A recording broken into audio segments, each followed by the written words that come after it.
Bharatiya Janata party और NDA की सरकार मोदी जी के नेतृत्व में एक नए भारत का दर्शन करा रही है। तो नए भारत का नया बिहार भी बनना चाहिए कि नहीं बनना चाहिए? नए भारत का नया बिहार आप देख रहे होंगे, आपने देखा होगा बहनों और भाइयों, जब कांग्रेस और आरजेडी की सरकार थी तब आतंकी घटनाएं घटित होती थी, और जब आतंकवाद पर कार्रवाई करने की बात होती थी, ये लोग क्या कहते थे आतंकवाद सीमा पार से है। एक ही बहाना होता था, सीमा पार से आतंकवाद। बहनों और भाइयों, आज सीमा पार से आतंकवाद नहीं, आज तो कोई जोर से पटाखा भी फट जाए ना तो पाकिस्तान सबसे पहले सफाई देता कि मेरा हाथ नहीं है। जब मजबूत सरकार होती है तो ऐसे ही दुश्मन अपनी औकात पे रहते हैं। जब मजबूर सरकार होती है तो आतंकवाद सिर चढ़ करके बोलता है।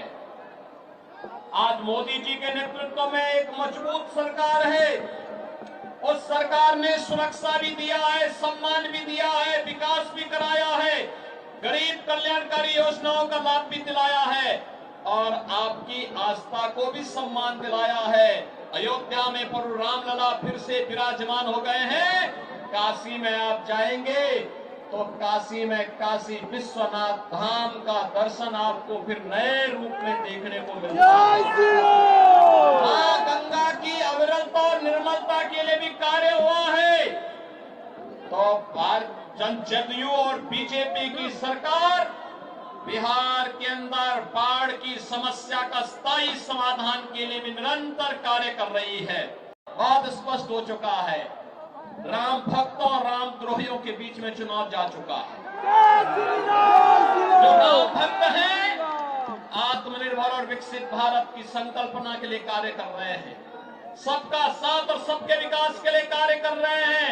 जो रामद्रोही हैं उनका पाकिस्तान प्रेम जग रहा है। आप देख रहे होंगे, उनका पाकिस्तान प्रेम जग रहा है। राम भक्तों पर गोली चलाते हैं और बहनों और भाइयों किसी माफिया के मरने पर मातम मनाते हैं। ये लोग राम भक्तों पर गोली चलाने वाले लोग रामद्रोही क्या सत्ता में जाएंगे क्या? क्या इनको जाने का अधिकार होना चाहिए क्या? बहनों और भाइयों, बिहार में लालू जी के नेतृत्व में कांग्रेस और लालू जी के राज में बिहार में अराजकता चरम पर पहुंची थी। नक्सलवाद और आतंकवाद सिर चढ़ करके बोल रहा था, गुंडागिर्दी चरम पर थी। और लालू जी आज भी जब भारत डिजिटल युग में प्रवेश कर चुका है तब भी लालटेन युग में आपको ले जाना चाहते हैं क्या? लालटेन युग में जाना चाहते हैं क्या? लालटेन युग में जाएगा बिहार क्या? अब तो डिजिटल युग में जाना है और हम उस डिजिटल युग में प्रवेश कर चुके हैं। इसलिए नए भारत का नया बिहार बनाना है और आत्मनिर्भर और विकसित भारत की संकल्पना को साकार करना है। और इसी के लिए आज मैं आपके पास बेगूसराय की इस पावन धरा पर आया हूं। एक कांग्रेस और आरजेडी का गठबंधन भारत के विभाजन की नींव तैयार कर रहा है। बाबा साहब भीमराव अंबेडकर के द्वारा बनाए गए संविधान में ओबीसी, एससी, एसटी के आरक्षण पर सेंध लगाने की तैयारी कर रहा है। और यह छूट इनको कतई मत देना, क्योंकि बाबा साहब भीमराव अंबेडकर ने कहा था कि धार्मिक आधार पर हिंदुस्तान में आरक्षण नहीं हो सकता है और यह आरक्षण हमें धार्मिक आधार पर नहीं होने देना चाहिए। लालू जी के स्वर पर फूटी पड़े हैं कि सभी मुसलमानों को ओबीसी का आरक्षण मिलना चाहिए। अगर ओबीसी का आरक्षण आप उनको दे देंगे तो फिर हमारा ओबीसी कहां जाएगा? कहां जाएगा?